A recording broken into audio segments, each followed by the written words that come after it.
Tuhan Yang Maha Kuasa berkata, hanya dari dalam imanmu lah kau akan bisa melihat Tuhan. Ketika kau memiliki iman, Tuhan akan menyempurnakanmu.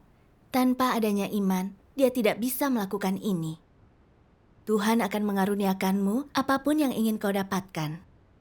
Jika kau tidak memiliki iman, kau tidak bisa disempurnakan. Dan kau tak akan mampu melihat perbuatan Tuhan, apalagi kemahakuasaannya. Jika kau memiliki iman, kau akan lihat tindakannya dalam pengalaman praktismu. Tuhan akan menampakkan diri kepadamu dan mencerahkan serta membimbingmu dari dalam batinmu. Tanpa iman itu, Tuhan tidak bisa melakukan hal itu. Jika sudah kehilangan harapan padanya, bagaimana kau bisa mengalami pekerjaannya? Karena itu, hanya jika kau memiliki iman dan tak memendam keraguan pada Tuhan, hanya jika kau memiliki iman kepadanya apapun yang Dia lakukan, Dia akan menerangi dan mencerahkanmu melalui pengalamanmu. Setelah itu kau akan bisa melihat tindakan-tindakannya. Semua hal ini dicapai melalui iman. Untuk memiliki iman, orang harus dimurnikan. Jika tidak, orang tidak dapat membangun iman. Apa maksud kata iman? Iman adalah kepercayaan yang murni dan hati yang tulus yang harus manusia miliki ketika mereka tidak bisa melihat atau menyentuh sesuatu. Ketika pekerjaan Tuhan tidak sesuai dengan gagasan manusia, ketika itu di luar jangkauan manusia. Inilah iman yang aku maksudkan. Amin. Firman Tuhan mengajari kita, iman yang benar kepada Tuhan itu penting. Ujian apapun yang mungkin kita hadapi atau seberapa besar kesulitan kita, Tuhan ingin setiap orang mempercayai firman-Nya dan memiliki iman kepadanya, benar-benar mengandalkan dan bekerja sama dengannya. Itu satu-satunya cara untuk menjadi saksi atas kekuasaan Tuhan yang Maha Kuasa dan perbuatannya. Iya. Berkat bimbingan Tuhan, aku telah sedikit mengalami hal berikut ini.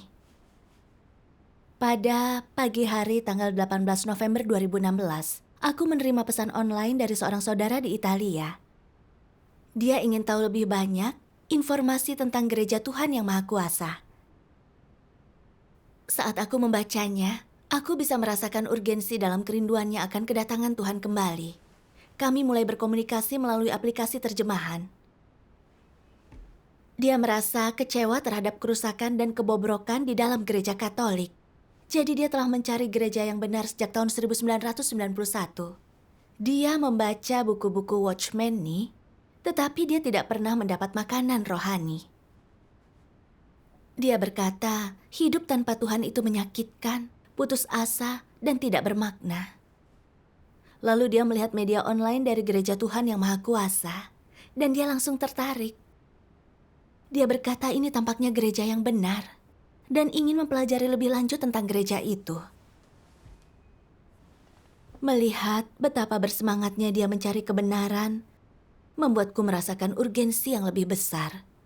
Banyak sekali yang ingin kukatakan kepadanya, tapi aku tidak bisa mengekspresikannya dalam bahasa Italia. Terjemahan bahasa Italia dari firman Tuhan yang Maha Kuasa belum dipublikasikan. Aku ingin dia menonton film-film Injil, tetapi versi Italianya juga belum dirilis. Dia hanya mengetahui bahasa Italia. Yang bisa kulakukan hanyalah mengiriminya video musik. Musik dan tarian bersifat universal. Namun dia merasa cemas setelah menontonnya. Dan dia berkata dengan nada memohon, segera beritahu aku begitu gereja memiliki situs web bahasa Italia. Melihat ini darinya mengingatkanku kepada firman Tuhan yang Maha Kuasa.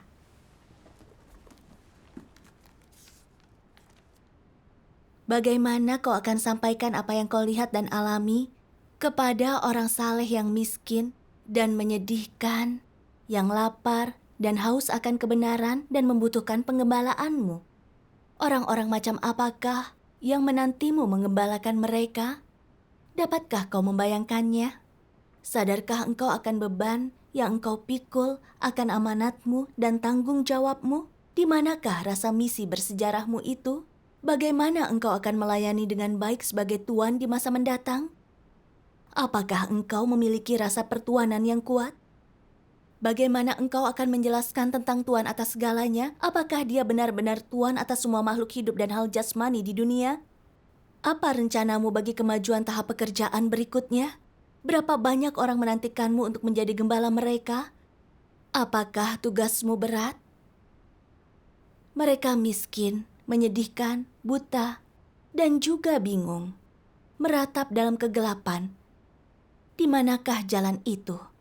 Betapa mereka merindukan terang seperti bintang jatuh yang tiba-tiba turun dan melenyapkan kekuatan kegelapan yang telah lama menindas manusia. Siapa yang tahu betapa mereka merindukan ini siang dan malam? Bahkan di hari ketika cahaya melintas, orang-orang yang sangat menderita ini tetap terkurung di penjara bawah tanah yang gelap tanpa harapan kebebasan. Kapankah mereka akan berhenti menangis? Yang mengerikan adalah kemalangan dari roh-roh yang rapuh ini yang tidak pernah diberi istirahat dan sudah lama diikat dalam keadaan seperti ini oleh ikatan tanpa ampun dan sejarah yang membeku. Dan siapa yang pernah mendengar suara ratapan mereka? Siapa yang pernah melihat keadaan menyedihkan mereka? Pernahkah terlintas dalam benakmu betapa sedih dan cemasnya hati Tuhan? Bagaimana dia sanggup menyaksikan manusia lugu yang dia ciptakan menderita siksaan seperti itu? Iya.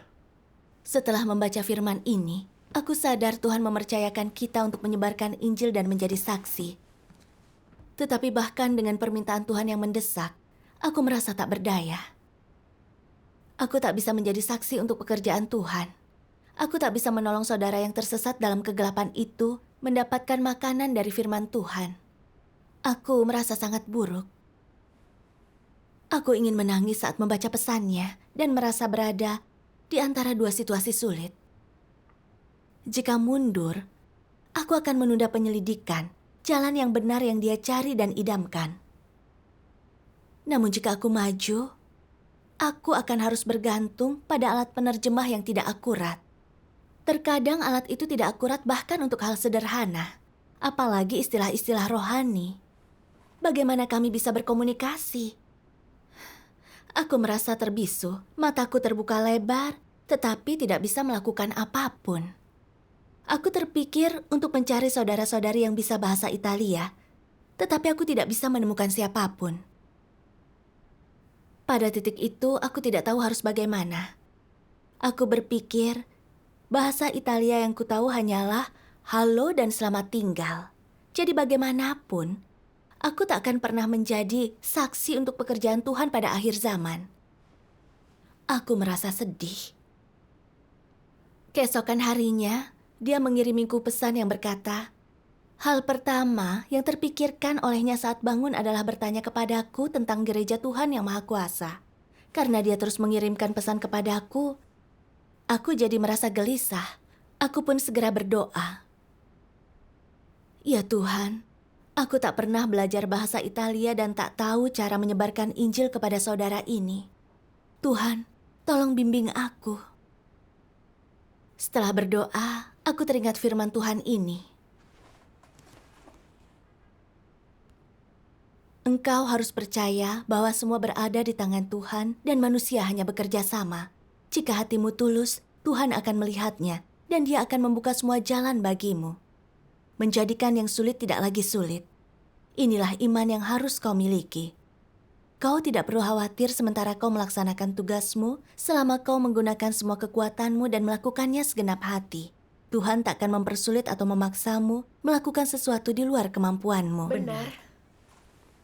Membaca ini memperkuat iman dan keberanianku. Memang benar bahwa segala sesuatu ada di tangan Tuhan. Semua hal memungkinkan untuk Dia. Saat kita mengalami kesulitan, yang Tuhan inginkan adalah ketulusan dan kerjasama kita. Bahwa kita percaya dan mengandalkan Dia, serta melakukan yang terbaik untuk bekerja dengannya. Lalu Tuhan akan membantu kita. Iya. Namun saat menghadapi masalah seperti itu, aku sadar Tuhan tidak ada di hatiku. Aku hidup dalam gagasanku sendiri, berpikir karena tak bisa bahasa Italia, aku tak bisa berkomunikasi dengan saudara itu. Jadi aku tidak bisa menjadi saksi bagi pekerjaan Tuhan. Aku menjadi negatif dan menarik diri. Jika begitu, bagaimana aku bisa mendapat bimbingan Tuhan dan melihat perbuatannya? Iya. Aku harus benar-benar mengandalkan Tuhan dan bekerja sama dengannya, serta percaya bahwa Dia akan membimbingku. Dengan pola pikir itu, aku teringat ayat-ayat Alkitab Italia yang telah kususun tentang pekerjaan Tuhan pada akhir zaman. Aku pikir bisa menggunakannya untuk berkomunikasi dengan saudara itu. Iya. Jadi, suatu pagi, aku mengiriminya ayat-ayat untuk membantu komunikasi kami. Lalu, aku sangat terkejut dan senang melihat trailer Misteri Ketuhanan telah dirilis dalam bahasa Italia. Bagus. Aku segera mengirimkan itu kepadanya. Syukur kepada Tuhan. Dia lalu berkata dia mengerti. Film itu mengungkapkan nubuat Alkitabiah tentang kedatangan Tuhan kembali. Dia bertanya kepadaku dengan penuh semangat, apa Tuhan sudah datang kembali? Apa dia ada di Tiongkok? Siapa namanya sekarang? Saat itu, aku merasa dia adalah domba tersesat yang tiba-tiba mendengar panggilan gembalanya dan mencari gembalanya kemana-mana. Sambil menahan air mata, aku menulis, namanya adalah Tuhan yang Maha Kuasa. Dan dia dinubuatkan dalam kitab Wahyu, yang ada sekarang, yang sudah ada, dan yang akan datang, yang Maha Kuasa. Amin. Pada titik ini aku melihat bagaimana setiap tahap kekuasaan Tuhan cocok dengan yang berikutnya. Aku tidak tahu bahasa Italia selain mengucapkan salam sederhana. Tetapi pengalaman ini memberiku kesadaran yang dalam bahwa aku berhasil berkomunikasi melalui bimbingan Tuhan dan telah melihat hasilnya. Aku melihat bahwa semuanya ada di tangan Tuhan, bahwa kita harus benar-benar percaya dan bersandar kepada Tuhan dan bekerja dengan sungguh-sungguh bersamanya. Iya.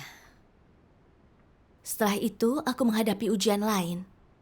Saudara ini sering bertanya kepadaku saat menerima kesaksian tentang pekerjaan Tuhan pada akhir zaman. Aku sangat ingin menjawabnya, tetapi kami masih memiliki kendala bahasa yang sama. Dan aku masih belum menemukan bantuan. Jika orang tidak percaya yang bantu menerjemahkan, mereka tak akan paham istilah rohaninya dan mungkin tak dikerjakan dengan baik. Memikirkan masalah ini membuatku putus asa. Aku tidak tahu harus berbuat apa. Aku merasa gelisah dan seperti cacing kepanasan. Aku berseru kepada Tuhan. Ya Tuhan, aku tak berdaya. Aku tidak tahu harus berbuat apa sekarang dan tidak tahu apa yang harus dipelajari dari hal ini. Tolong bukakan jalan dan bimbinglah aku. Setelah berdoa, aku teringat kepada Musa saat menyeberangi Laut Merah. Musa menghadapi banyak kesulitan saat memimpin orang Israel keluar dari Mesir. Tetapi dia tidak pernah kehilangan iman kepada Tuhan. Dia berdoa dan bekerja sama dengan Tuhan dan menyaksikan begitu banyak mukjizat Tuhan. Tanpa Laut Merah dan tentara mengejar mereka, serta 40 tahun hidup di gurun, bagaimana bisa Musa memiliki iman dan kesaksian seperti itu? Iya. Tanpa menghadapi kesulitan dalam tugasku, bagaimana aku bisa mendapatkan iman sejati kepada Tuhan? Belum lagi, aku tidak menghadapi hal seperti menyeberangi Laut Merah. Tidak. Tidak. Sejak aku bertemu saudara itu secara online, Tuhan selalu membukakan jalan bagiku. Dan aku telah menyaksikan perbuatan menakjubkannya. Aku tahu harus memiliki lebih banyak iman kepada Tuhan dan mengandalkan Dia.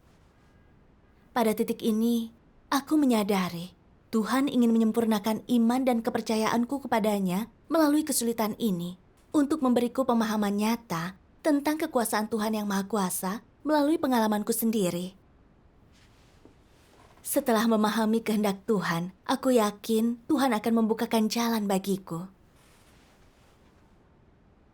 Kami memutuskan bertemu secara online, dan yang lain meminta seorang saudari berusia 15 tahun yang belajar bahasa Italia untuk menerjemahkan. Mudah sekali. Iya.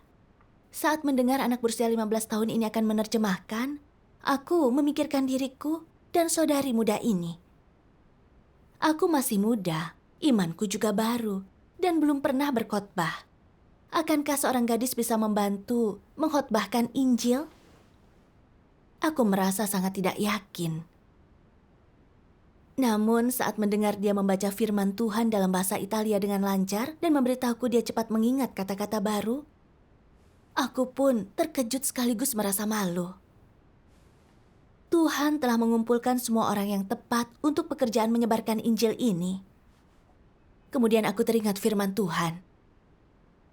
Ketika sebuah komitmen atau janji diucapkan dari mulut Tuhan, segalanya berfungsi ke arah penggenapannya dan digerakkan demi itu. Semua makhluk ciptaan diatur dan dikelola di bawah kekuasaan Sang Pencipta. Iya. memainkan peran mereka masing-masing dan menjalankan fungsi masing-masing. Ini perwujudan dari otoritas Sang Pencipta. Amin. Melalui pengalaman itu aku menyadari Tuhan akan membimbingku asalkan aku tulus bersandar kepadanya. Lalu aku akan melihat perbuatannya. Amin. Amin. Setelah menemukan saudari ini untuk menerjemahkan, aku akhirnya bisa berkomunikasi dengan saudara itu. Sebuah beban berat terangkat. Tak lama, aku berhenti memiliki hasrat untuk bersandar kepada Tuhan. Dan saudari itu punya kesibukan, jadi dia tak bisa lagi menerjemahkan. Aku merasa duniaku runtuh saat mendengar berita itu. Ada begitu banyak yang ingin kukatakan kepada saudara itu agar dia bisa membangun fondasi jalan yang benar. Namun tanpa juru bahasaku, tidak ada yang bisa kulakukan. Lalu, aku mendengar seseorang mencari jalan yang benar yang telah disesatkan oleh rumor dari PKT dan komunitas religius, jadi dia tak berani melanjutkan. Aku takut saudara Italia itu akan berhenti mencari jika dia tak segera disirami. Aku merasa tak berdaya dan benar-benar tak tahu harus berbuat apa. Lalu suatu hari, aku melihat saudara itu memposting di laman miliknya sendiri. Teman-teman, saudara-saudari, Yesus Kristus telah datang kembali, bersukacitalah.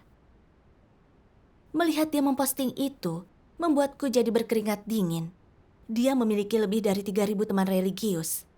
Jika beberapa saja dari mereka adalah antikristus yang bisa menyesatkan dia, bagaimana dia akan bisa menghadapinya? Aku merasa gelisah dan khawatir. Jadi aku datang ke hadapan Tuhan dalam doa. Ya Tuhan, tanpa juru bahasa, saudara ini tak bisa disirami. Dan aku takut dia akan menjauh setelah disesatkan oleh orang lain. Bagaimana aku harus mengalami firman-Mu dan belajar dari situasi ini? Tolong bimbing aku. Setelah berdoa, aku membaca ini dalam firman Tuhan. Orang menghabiskan sebagian besar waktu mereka untuk hidup dalam keadaan tidak sadar diri. Mereka tidak tahu apakah harus mengandalkan Tuhan atau diri mereka sendiri.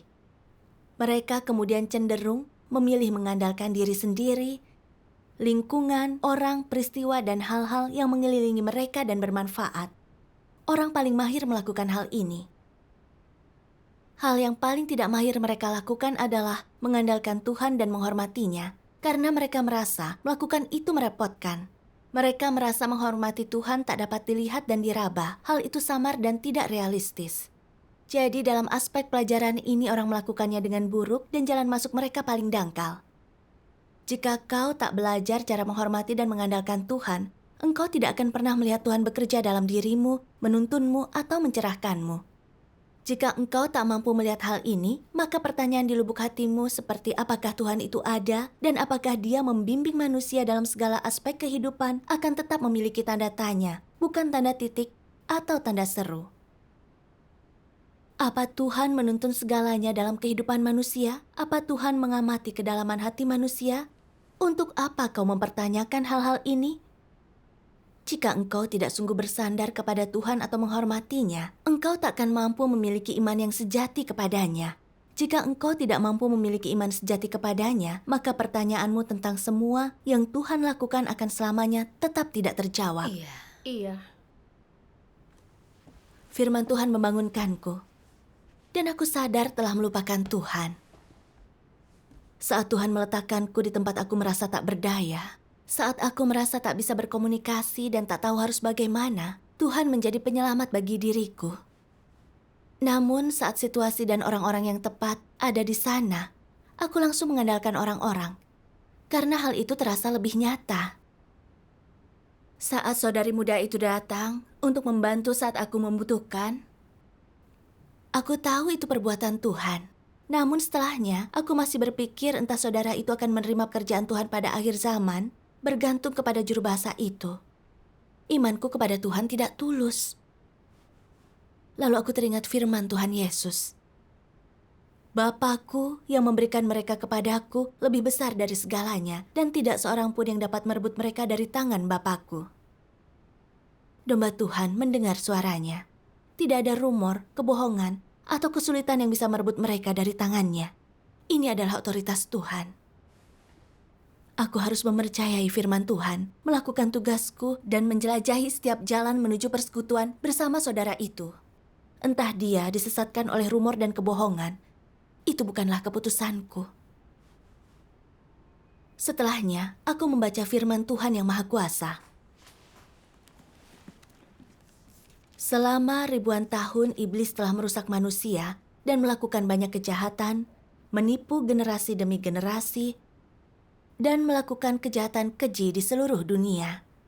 Dia telah menyiksa, menipu, dan menggoda manusia untuk menentang Tuhan, melakukan perbuatan jahat yang merusak rencana pengelolaannya berulang kali.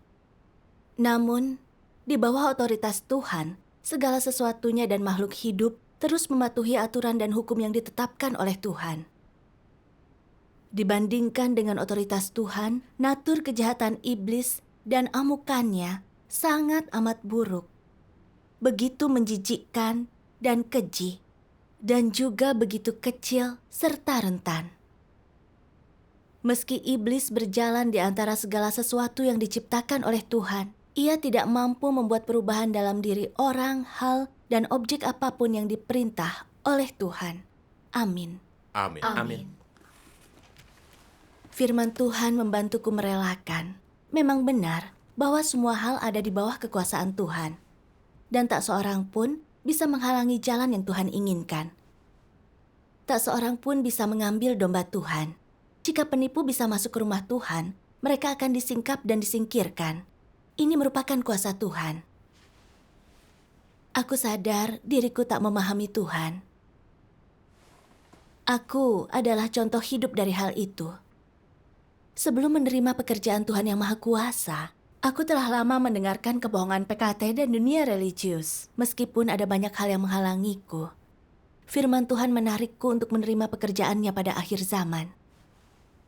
Lalu, sekarang tak ada kesesatan atau kebohongan yang bisa menghalangiku dari mengikuti Tuhan yang Maha Kuasa. Semua itu hanya membantuku melihat wajah iblis dengan lebih jelas dan memperkuat imanku untuk mengikuti Tuhan. Ini semua dicapai dengan firman-firman Tuhan. Syukur kepada Tuhan. Aku memikirkan kembali hampir sebulan berkomunikasi dengan saudara itu. Kami berbeda bahasa dan tak bisa berkomunikasi.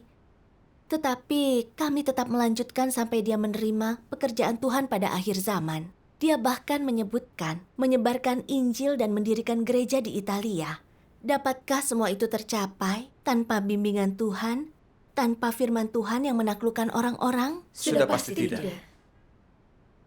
Aku merasa diriku kurang memahami Tuhan. Ketika aku menyebarkan Injil, aku berkata, otoritas Tuhan tiada bandingannya, dan tak ada kekuatan yang bisa menghalangi pekerjaannya. Tetapi selalu menganalisis semuanya berdasarkan logika. Saat dihadapkan dengan kendala bahasa, aku takut saudara itu akan dijauhkan oleh rumor dan kebohongan para antikristus. Iya.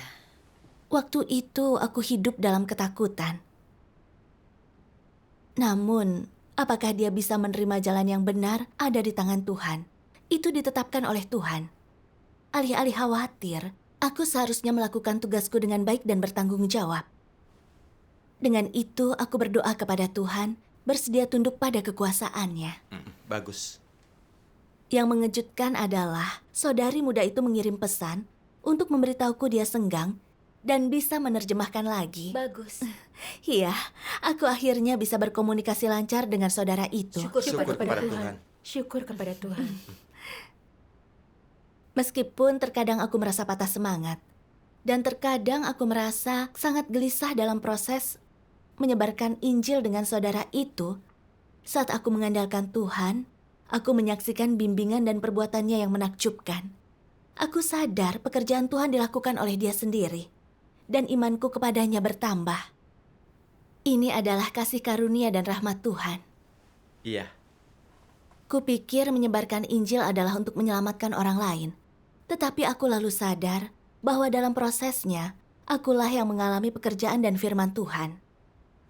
Melalui pengalaman ini, aku, seorang Thomas yang ragu-ragu, benar-benar mengalami otoritas dan kesetiaan Tuhan. Seperti firman Tuhan. Ketika seseorang menghadapi masalah yang sangat sulit, tidak memiliki siapapun untuk berpaling, dan mereka merasa sangat tidak berdaya, mereka menaruh satu-satunya harapan mereka pada Tuhan. Seperti apakah doa mereka? Bagaimana keadaan pikiran mereka? Apakah mereka tulus? Iya. Iya. Apakah ada kepalsuan pada saat itu? Hanya jika engkau mempercayai Tuhan seakan Dia harapan terakhirmu untuk menyelamatkanmu dengan berharap Dia akan membantumu, berarti hatimu benar-benar tulus. Meskipun engkau mungkin tidak banyak bicara, hatimu telah tergerak. Artinya engkau memberikan hati yang tulus kepada Tuhan dan Tuhan mendengarkan. Ketika Tuhan mendengarkan, Dia melihat kesulitanmu. Dia akan mencerahkan, membimbing, dan membantumu. Amin. Amin. Mengenal Tuhan menuntut kita untuk menerapkan dan mengalami firman-Nya melalui hal-hal yang kita temui setiap hari dan dalam proses melakukan tugas kita. Itulah satu-satunya cara untuk mengenal dan takut akan Tuhan. Pengalamanku telah mengajarkanku ini. Syukur kepada Tuhan. Syukur kepada Tuhan.